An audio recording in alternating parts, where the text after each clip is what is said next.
Hi students, நாம் வந்துட்டு Civicsல 3rd chapter Human Rights and UNO பார்த்துட்ருக்கோம். ஸோ லாஸ்ட் கிளாஸில் நாம் வந்துட்டு ஹியூமன் ரைட்ஸோட kinds of human rights and human rights commission, அதாவது NHRC அண்ட் SHRC, அதாவது national human rights commission and state human rights commission பார்த்தோம். ஸோ அதோட கண்டினியூஷனாக ஹியூமன் ரைட்ஸ் ஆர்கனைசேஷன், ஸோ இந்த ரெண்டு கமிஷன் இல்லாமல் ஹியூமன் ரைட் ஆர்கனைசேஷன் அப்படி ஒன்று இருக்குது. ஸோ அதை பார்க்க போகிறோம். நெக்ஸ்ட்டு வந்து சைல்டு ரைட்ஸ் பார்க்க போகிறோம். So page number 193, human rights organisation. Many organizations around the world have taken their efforts to protect human rights and for ending human right abuses. அதாவது வந்துட்டு ஆல் ஓவர் த வேர்ல்டு வந்துட்டு நிறைய organisations இருக்குது. எதுக்காகனா இந்த human ரைட்ஸை protect பண்ணுறக்காகவும் எந்த விதமான ஹியூமன் ரைட் அப்யூசஸும் நடக்காமல் பார்த்து அதை ப்ரொடெக்ட் பண்ணுறக்காகவும் இந்த ஆர்கனைசேஷன்ஸ் வந்துட்டு இருக்குது.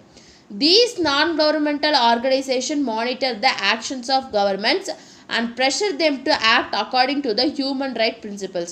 ஸோ இந்த நான்-கவர்மெண்டல் ஆர்கனைசேஷன் எது வந்துட்டு கவர்மெண்ட் ஆர்கனைசேஷன் இல்லை, NHRC அண்ட் SHRC மாதிரி இது வந்துட்டு ஒரு நான்-கவர்மெண்டல் organisation.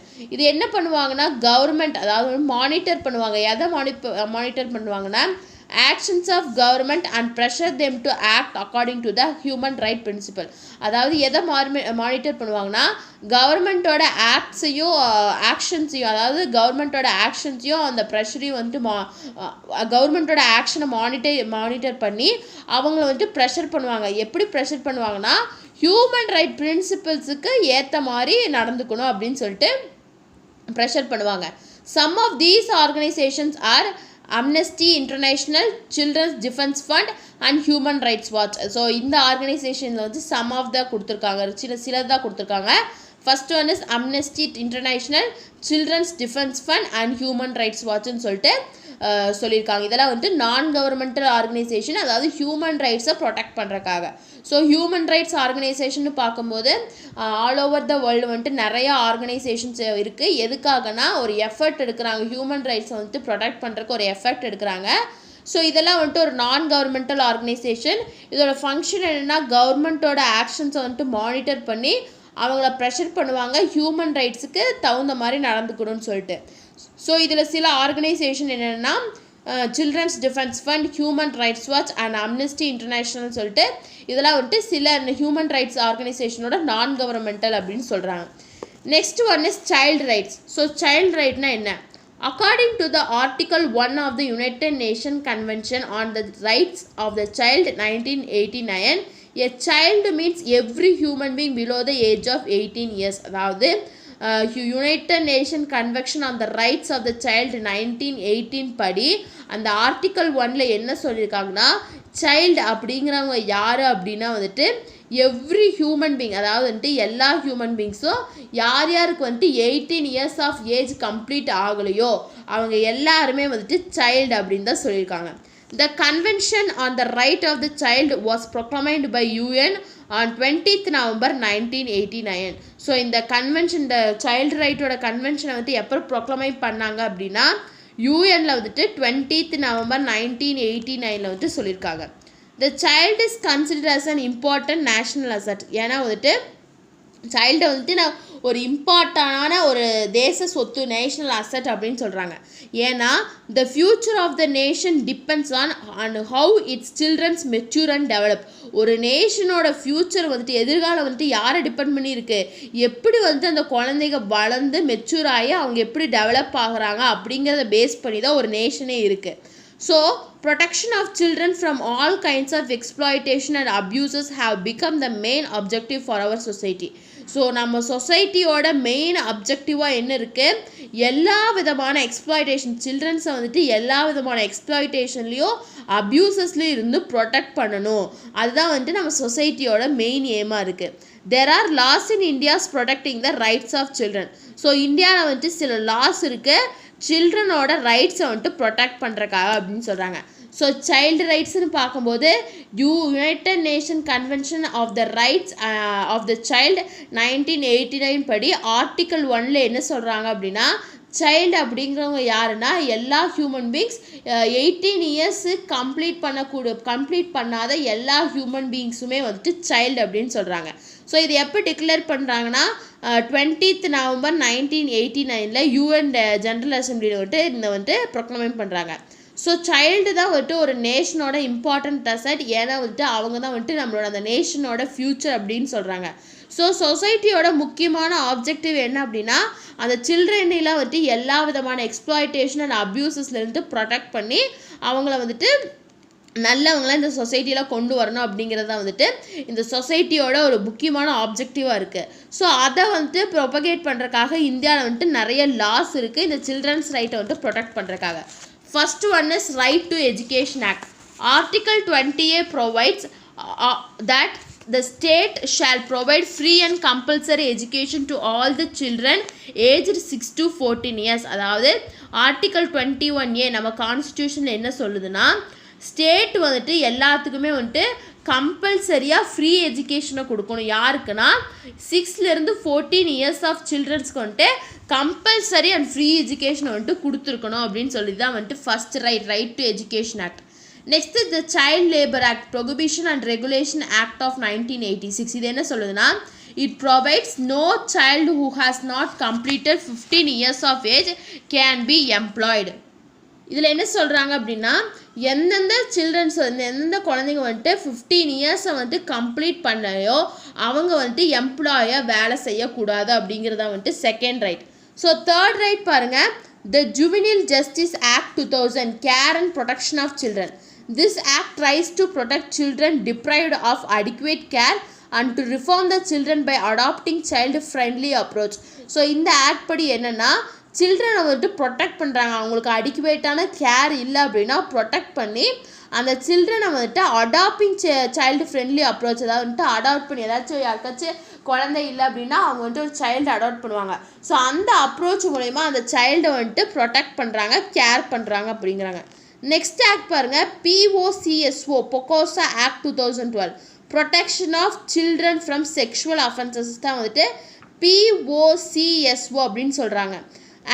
Act regards the best interest of the child as a being paramount importance in every state. அதாவது என்ன சொல்கிறாங்கன்னா இந்த ஆக்ட் படி ஒவ்வொருத்தரும் வந்துட்டு பெஸ்ட் இன்ட்ரெஸ்ட் சைல்டில் வந்துட்டு காட்டணும். ஏன்னா வந்துட்டு ஒவ்வொரு ஸ்டேட்டுக்கும் வந்துட்டு அவங்க தான் ரொம்ப இம்பார்ட்டண்ட் அப்படின்னு சொல்கிறாங்க. ஸோ அதனால வந்துட்டு எல்லாருமே அந்த சைல்டை வந்துட்டு ரொம்பவே இன்ட்ரெஸ்ட் கொடுத்து அந்த சைல்டை வந்துட்டு ப்ரொடெக்ட் பண்ணணும் அப்படிங்கிறாங்க.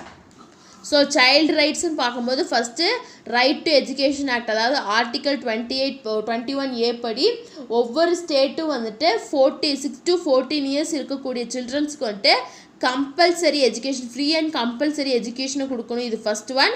நெக்ஸ்ட் வந்துட்டு சைல்டு லேபர் ஆக்ட். ஸோ வந்துட்டு 15 இயர்ஸுக்கு கீழே இருக்கக்கூடிய சில்ட்ரன்ஸை வந்துட்டு எம்ப்ளாய் பண்ணக்கூடாதுன்னு சொல்லிட்டு சொல்கிறாங்க. Next care and protection of children, அந்த ஆக்ட் படி என்ன சொல்கிறாங்கன்னா நம்ம வந்துட்டு ஒரு சைல்டு வந்துட்டு அடிக்குவேட் கேர் இல்லாமல் ரொம்ப டிப்ரைவ் ஆகிருக்குன்னா அந்த குழந்தைய நல்லா கேர் பண்ணி பார்த்துக்கணும். ஸோ எப்படின்னா அடாப்டிங் சைல்டு ஃப்ரெண்ட்லி அப்ரோச் மூலயமா பார்த்துக்கணும் அப்படிங்கிறாங்க. Next protection of child from sexual offences, அந்த ஆக்டில் என்ன சொல்கிறாங்கன்னா ஒவ்வொரு ஸ்டேட்டுமே வந்துட்டு அந்த சில்ட்ரன்ஸ் மேலே ஒரு பெஸ்ட் இன்ட்ரெஸ்ட் காட்டணும். ஏன்னா ஒரு ஸ்டேட்டோட இம்பார்ட்டன்ஸ் யார், சில்ட்ரன்ஸ் தான் அப்படின்னு சொல்கிறாங்க. இதான் வந்துட்டு பொக்கோசா ஆக்ட் 2012. ஸோ சைல்டு ரைட்ஸ் ஃபுல்லாக பார்த்துட்டோம். ஸோ ஃபஸ்ட்டு வந்துட்டு இந்த சைல்டு ரைட்ஸ் எங்கே சொல்கிறாங்க, UN ஜென்ரல் அசம்பிளி தான் சொல்கிறாங்க. ஸோ சில்ட்ரன்ஸ் வந்துட்டு நம்ம ரொம்பவே ப்ரொடெக்ட் பண்ணணும். ஏன்னா வந்துட்டு அவங்க தான் நம்மளோட இந்தியாவோட ஃப்யூச்சர், ஒரு நேஷனோட ஃப்யூச்சர் யார், சில்ட்ரன்ஸ் தான் அப்படின்னு சொல்கிறாங்க. நெக்ஸ்ட் ஒன் பாருங்கள், women rights. Women and girls rights are human rights. So women's and girls rights என்ன, இது வந்துட்டு ஒரு human rights. Women are entitled to full and equal enjoyment of all of their human rights and to be free from all forms of discrimination. அதாவது women's வந்துட்டு எல்லாருமே ஃபுல்லாக ஈக்குவலாக enjoy பண்ணணும் அவங்களோட ஹியூமன் ரைட்ஸை, அண்டு ஃப்ரீயாக இருக்கணும், எந்த விதமான டிஸ்கிரிமினேஷனும் இல்லாமல் அவங்க வந்துட்டு ஃப்ரீயாக இருக்கணும் அப்படிங்கிறாங்க. This is fundamental to achieve human rights, peace and security and sustainable development. அதான் வந்துட்டு ஒரு ஃபண்டமெண்டல்னால ஒரு ஃபண்டமெண்டல் திங், அது ஹியூமன் ரைட்ஸை அச்சீவ் பண்ணி பீஸையும் செக்யூரிட்டியும் சஸ்டைனபிள் டெவலப்மெண்ட்டையும் கொண்டு வரக்கு இதுதான் வந்துட்டு ரொம்பவே ஃபண்டமெண்டல் அடிப்படை அப்படிங்கிறாங்க. The Charter of United Nations guarantees equal rights to both women and men. அதாவது யுனைடெட் நேஷனோட சார்ட்டர் என்ன கேரண்டி பண்ணுதுன்னா போத் உமன் அண்ட் மென்னுக்கு வந்துட்டு ஈக்குவலான ரைட்ஸ் தான் அப்படின்னு சொல்கிறாங்க. ஸோ உமன் ரைட்ஸ்ன்னு பார்க்கும்போது இது வந்துட்டு ஒரு ஹியூமன் ரைட் தான். உமன்ஸ் வந்துட்டு ஃபுல்லாகவும் என்டையராகவும் வந்துட்டு அவங்க என்ஜாய் பண்ணணும் அவங்களோட ஹியூமன் ரைட்ஸை. அண்டு வந்துட்டு ஃப்ரீயாக இருக்கணும், அதாவது எந்த விதமான டிஸ்கிரிமினேஷனும் இல்லாமல் அவங்க ஃப்ரீயாக இருக்கணும். இதுதான் வந்துட்டு ஒரு ஃபண்டமெண்டல், அதாவது ஹியூமன் ரைட்ஸை அச்சீவ் பண்ணுறதுக்கு ஒரு ஃபண்டமெண்டல் அப்படின்னு சொல்கிறாங்க. ஸோ யுனைடெட் நேஷனோட சார்ட்டர் வந்துட்டு என்ன கேரண்டி பண்ணுதுன்னா உமன் அண்ட் மென்னுக்கு வந்துட்டு ரெண்டு பேர்த்துக்கும் ஒரு ஈக்குவலான ரைட்ஸ் தான் அப்படின்னு சொல்லி ப்ரொமோட் பண்ணுது. The Convention of Elimination of All Forms of Discrimination Against Women, adopted in 1979 by UN General Assembly, it is described as the International Bill for Rights for Women. அதாவது the Convention of Elimination of All Forms of Discrimination Against Women, அதாவது உமன்ஸுக்கு எகென்ஸ்டாக எல்லா விதமான டிஸ்கிரிமினேஷனையும் வந்துட்டு eliminate பண்ணணும் அப்படிங்கிற அந்த ஆக்டை வந்துட்டு எப்போ அடாப்ட் பண்ணாங்கன்னா 1979 யூஎன் ஜென்ரல் அசம்பிளியில் அடாப்ட் பண்ணுறாங்க. Is described as the international bill for rights of women. So அதை எப்படி டிஸ்கிரைப் பண்ணுறாங்கன்னா international bill for rights of women அப்படின்னு சொல்லிட்டு, அதாவது ஆல் ஓவர் த யூனிவர்ஸுக்கு இருக்கக்கூடிய இன்டர்நேஷ்னல் ரூல் அப்படின்னு சொல்லிட்டு டிஸ்கிரைப் பண்ணுறாங்க. In 1995, the 4th World Conference of Women held in Beijing developed a platform for action to recognize women's rights and improve women's livelihood worldwide, and follow-up meetings monitor progress towards meeting these goals. அதாவது வந்துட்டு 1995 நடந்த 4th world conference on உமனில் வந்துட்டு எங்கே நடக்குதுன்னா பெய்ஜிங்கில் வந்துட்டு நடக்குது. அங்கே வந்துட்டு உமன்ஸுக்கு ஒரு பிளாட்ஃபார்மை வந்துட்டு டெவலப் பண்ணுறாங்க. அவங்கள வந்துட்டு ரெக்கக்னைஸ் பண்ணி அவங்களோட லிவ்லிஹுட்டை வந்துட்டு இம்ப்ரூவ் பண்ணணும் வேர்ல்டு வைடில் அப்படின்னு சொல்லிட்டு ஒரு இது பண்ணுறாங்க. அண்ட் ஃபாலோ அப் மீட்டிங்ஸ், அதாவது அதை ஃபாலோ பண்ணி நிறையா மீட்டிங்ஸ் வந்துட்டு ப்ரொசீட் ஆகிட்டே இருக்குது. எதுக்குன்னா அந்த கோலை வந்துட்டு achieve பண்ணுறக்காக. The United Nations Development Fund for Women has worked since 1995 to implement the Beijing Platform for Action. So வந்துட்டு நம்மளோட இந்த யுனைடெட் நேஷன் வந்துட்டு டெவலப்மெண்ட் ஆஃப் ஃபார் உமன் வந்துட்டு 1995 இருந்துட்டு ஒர்க் பண்ணுறாங்க. எதுக்காகனா அந்த பெய்ஜிங்கில் நடந்ததை வந்துட்டு இம்ப்ளிமெண்ட் பண்ணுறக்காக ஒர்க் பண்ணுறாங்க. Only when women and girls have full access to their rights will truly equality exist. அதாவது வந்துட்டு எப்போ வந்துட்டு உமன்ஸுக்கும் கேர்ள்ஸுக்கும் வந்துட்டு ஒரு ஃபுல் ரைட்ஸ் இருக்கோ அவங்களுக்கு அப்போ தான் வந்துட்டு we are all equally exist அப்படின்னு நம்மளால் சொல்ல முடியும் அப்படின்னு சொல்கிறாங்க. இதான் வந்துட்டு உமன்ஸ் ரைட்ஸ். ஸோ நெக்ஸ்ட்டு நம்ம கன்க்ளூஷனுக்கு வந்துட்டோம். Human rights are about, so கன்க்ளூஷனுக்கு முன்னாடி லெஜிஸ்லேஷன்னா என்ன, ப்ரொவிஷன்ஸ்னால் என்னென்னு பார்த்தலாம். Legislation is nothing but Hindu Widow Remarriage Act of 1856. So லெஜிஸ்லேஷன்ஸில் இந்த ஆக்டெல்லாம் வரும். ப்ரொவிஷன்ஸில் வந்துட்டு legalised widow marriage, state and marriageable age for women is 29. அதாவது ஒவ்வொரு ப்ரொவிஷன்ஸ்லேயும் வந்துட்டு உமன்ஸுக்கு இருக்கக்கூடிய ஜென்ரலான ரைட்ஸ் தான் வந்துட்டு கொடுத்துருக்காங்க இந்த லெஜிஸ்லேஷன் அண்ட் ப்ரொவிஷன்ஸில். ஸோ நீங்கள் வந்துட்டு இதை வந்துட்டு படித்து கோ த்ரூ பண்ணி பார்த்தா போதும். நெக்ஸ்ட்டு கன்க்ளூஷன் அப்படிங்கிறதுல என்ன சொல்கிறாங்கன்னா human rights are about equality and fairness for everyone. அதாவது ஹியூமன் ரைட்ஸ் அப்படிங்கிறது வந்துட்டு எல்லாத்துக்குமே ஒரு ஈக்குவலானது, ஃபேரானது அப்படிங்கிறாங்க.